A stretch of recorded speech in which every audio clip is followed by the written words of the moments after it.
नमस्कार। अच्छा, क्या कभी सोचा है कि हर साल भारत में सरकारी नौकरियों के लिए कितने लोग अप्लाई करते हैं? ये नंबर इतना बड़ा है ना कि सुनकर आप हैरान रह जाएंगे। और यही इस सफर की सबसे बड़ी और कड़वी सच्चाई भी है। चलिए, आज इसी को डिकोड करते हैं। हर साल 2 करोड़ से भी ज्यादा लोग सरकारी एग्जाम्स का फॉर्म भरते हैं। सोचिए जरा, 2 करोड़, ये कोई छोटा मोटा आंकड़ा नहीं है। ये दिखाता है कि कंपटीशन किस लेवल का है। लेकिन इन 2 करोड़ लोगों में से फाइनल सिलेक्शन कितनों का होता है? सिर्फ कुछ हजार का। जी हाँ, सिर्फ कुछ हजार। यही जो इतना बड़ा गैप है ना, यही इस सफर की सबसे बड़ी चुनौती है। तो सवाल ये उठता है कि आखिर 99% लोग फेल क्यों हो जाते हैं? क्या वो मेहनत नहीं करते? नहीं, ऐसा बिल्कुल नहीं है। वो पढ़ते हैं, बल्कि बहुत पढ़ते हैं, लेकिन फिर भी कामयाब नहीं हो पाते। क्यों? देखिए, प्रॉब्लम मेहनत की कमी है ही नहीं, प्रॉब्लम है गधा मजदूरी की। मतलब बिना किसी सही डायरेक्शन के, बिना किसी स्ट्रैटेजी के बस मेहनत करते जाना। असली खेल घंटों तक किताब में सर खपाने का नहीं है, बल्कि स्मार्ट तरीके से सही दिशा में पढ़ने का है। तो चलिए, सबसे पहले ये समझते हैं कि वो 99% वाली भीड़ आखिर गलती करती कहाँ है। वो कौन से कॉमन ट्रैप्स हैं, कौन से जाल है जिनमें ज्यादातर लोग फंस जाते हैं। तीन ऐसी बड़ी गलतियां हैं जो उनकी असफलता का कारण बनती हैं। सबसे पहली और आम गलती, बिना वैकेंसी को ठीक से समझे, बिना उसका एनालिसिस किए बस फॉर्म भर देना। दूसरी गलती, पूरे के पूरे सिलेबस को रटने की कोशिश करना, जो कि नामुमकिन है। और तीसरी, जो शायद सबसे बड़ी गलती है, अपने करियर को सिर्फ एग्जाम क्लियर करने तक ही देखना, उसके आगे सोचना ही नहीं। सबसे बड़ा झूठ जो हम सुनते आए हैं वो ये है कि सरकारी नौकरी तो किस्मत वालों को मिलती है। ये बिल्कुल गलत है। सरकारी नौकरी किस्मत से नहीं, बल्कि एक सॉलिड स्ट्रैटेजी और सही गाइडेंस से मिलती है। तो एक स्मार्ट स्ट्रैटेजी का पहला पार्ट क्या है? वो है सही लड़ाई चुनना। याद है ना पहली गलती, बिना सोचे समझे फॉर्म भरना। बस उसी को ठीक करना हमारा पहला स्टेप है। एग्जाम क्लियर करना तो स्टेप 2 है। स्टेप 1 है सही एग्जाम को चुनना, और इसके लिए हम यूज करेंगे एक फिल्टर मेथड। चलिए, इस 3 स्टेप फिल्टर को थोड़ा डिटेल में समझते हैं। पहला, सिर्फ डिग्री यानी एलिजिबिलिटी मत देखिए, अपनी कैपेबिलिटी, अपनी असल क्षमता को पहचानिए। जैसे अगर आपकी इंग्लिश वीक है तो बैंकिंग पीओ को टारगेट करना शायद सही फैसला नहीं है।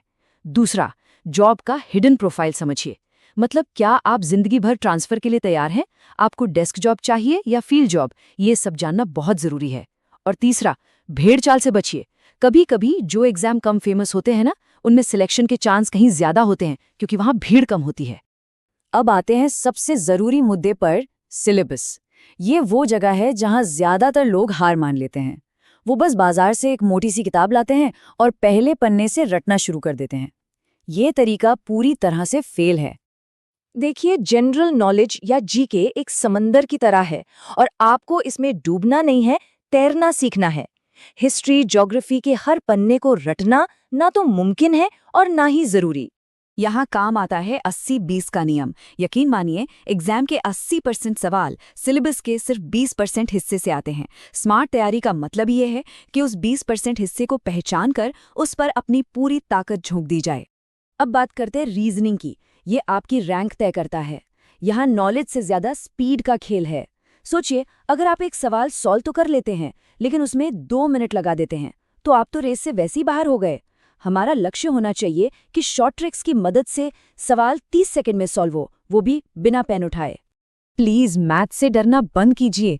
एग्जाम में कोई पीएचडी लेवल की मैथ्स नहीं आती, वहां आती है लॉजिक लेवल की अरिथमेटिक।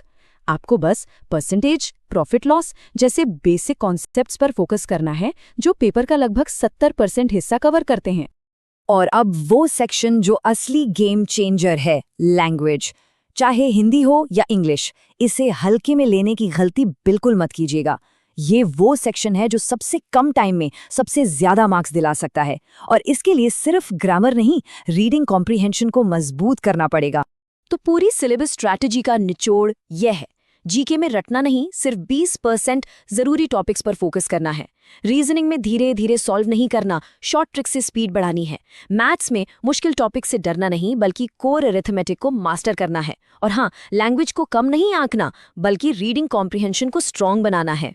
हमारी स्ट्रैटेजी का तीसरा और आखिरी हिस्सा है एग्जाम से आगे की सोचना। देखिए, सिर्फ एग्जाम पास कर लेना ही सक्सेस नहीं है।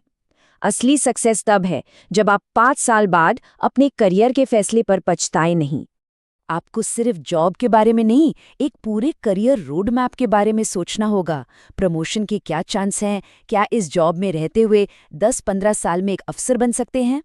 क्या नौकरी के साथ आगे यूपीएससी जैसी तैयारी का मौका मिलेगा? ये सवाल पूछने बहुत जरूरी हैं।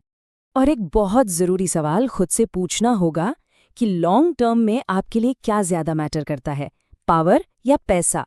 क्योंकि कुछ जॉब्स में सैलरी एवरेज होती है, लेकिन अथॉरिटी यानी पावर बहुत ज़्यादा। आपको क्या चाहिए, ये आपको बिल्कुल क्लियर होना चाहिए।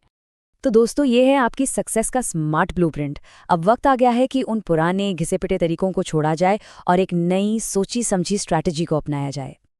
भेड़ चाल का हिस्सा बनना बंद कीजिए। अपनी स्मार्ट तैयारी का सफर आज से अभी से शुरू कीजिए। अब बिना दिशा की मेहनत से निकलकर दिशा के साथ मेहनत करने का टाइम है। तो आखिरी सवाल बस इतना ही है, आप क्या चुनेंगे, भेड़ चाल या फिर एक स्मार्ट चाल? फैसला आपका है, और यकीन मानिए, इसी एक फैसले पर आपका पूरा भविष्य टिका है।